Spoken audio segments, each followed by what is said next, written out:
Tidak ada yang mengetahui perkara-perkara yang gaib kecuali Allah Azza wa Jalla. Namun ada rasul-rasul yang Allah tampakkan kepada beliau hal-hal yang gaib. Apa sebenarnya yang dilihat oleh Rasul sallallahu alaihi wasallam? Beliau melihat surga di kiblat masjid ketika beliau sholat. Beliau melihat neraka. Beliau melihat pada malam Isra Mi'raj perkara-perkara yang sangat menakutkan. Kemudian di sini beliau menyebutkan tentang kondisi langit. Beliau mendengar langit itu merintih. Beliau melihat bagaimana langit itu tidak ada satupun tempat di langit seluas 4 jari. Melainkan di situ ada dahi malaikat yang sedang sujud. Bagaimana langit tidak merintih kalau kita mungkin melihat hanya ada gugusan bintang-bintang di sana yang menghiasi langit yang nampak di malam hari begitu gemerlapannya. Ternyata di situ di setiap tempat seluas 4 jari ada malaikat yang meletakkan keningnya sujud kepada Allah. Subhanallah jemaah. Rasulullah sallallahu alaihi wasallam menjelaskan tentang malaikat-malaikat yang berada di atas sana. Di antaranya cerita tentang Baitul Ma'mur. Ada tempat ibadah di atas sana yang sangat makmur, yang sangat ramai sekali. Yang tiap hari kata Nabi alaihi salatu wassalam masuk ke sana 70,000 malaikat.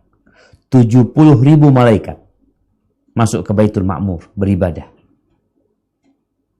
Kemudian mereka keluar dan 70,000 ini tidak pernah balik lagi sampai hari kiamat.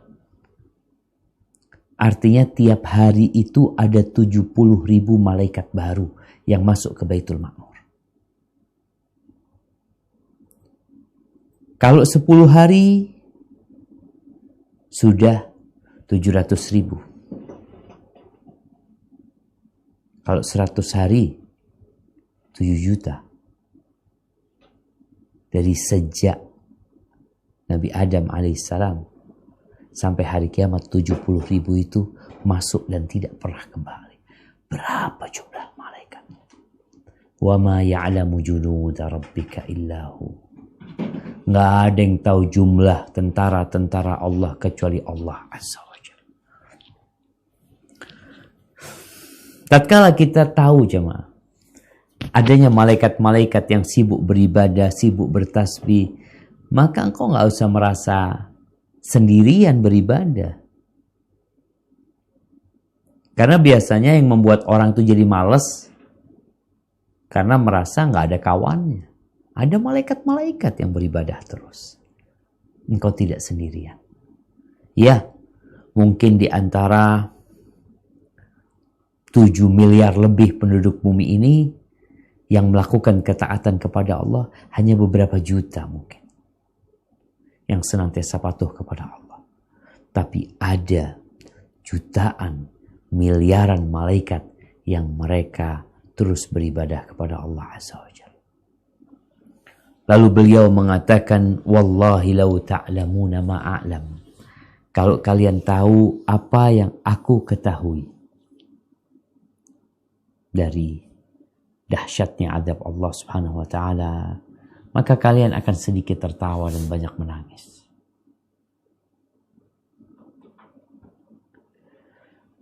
Kebanyakan manusia itu suka tertawa. Lupa dengan apa yang sedang menanti dia.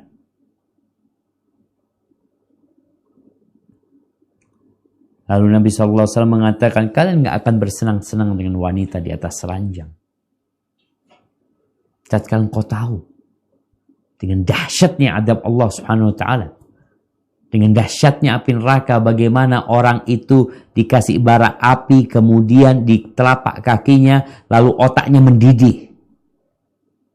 Ketika melihat bagaimana zakum, bagaimana dhari, bagaimana ghislin, makanan dan minuman penghuni neraka, yang bisa jadi engkau termasuk salah satu yang akan masuk ke sana.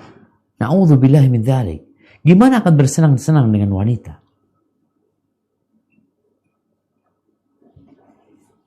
Dan kalian akan keluar dari rumah kalian, meninggalkan rumah kalian, naik ke tempat-tempat yang tinggi di jalan-jalan, meminta pertolongan kepada Allah Azza wa Jalla, meminta agar dijauhkan dari api neraka, memohon agar dimasukkan ke surga, berdoa, meminta agar dihapuskan dosa-dosa, diterima taubatnya, dan diterima amal soleh. Itu kalau kita kenal sama Allah Azza wa Jalla. Tapi yang jadi masalah, kita nggak tahu. Ilmu kita tuh kebanyakan hanya tentang kulitnya dunia ini. Belum dalamnya dunia, kulitnya dunia. Akhirat, ya bicara ngaji nih jamaah. Orang tuh bicara tentang akhirat, belajar ilmu agama, nunggu kalau punya waktu. Nunggu kalau tidak sibuk. Padahal dengan kita belajar nih, kita semakin kenal sama Allah Azza wa Jal, hidupmu semakin tenang. Katanya takut, iya. Tapi kita takut kepada yang Maha Pengasih dan Maha Penyayang. Sehingga rasa takut kita itu tetap berbalut harapan kepada Allah Jalla Jalaluhu. Barakallahu fikum. Nah, silakan dilanjutkan.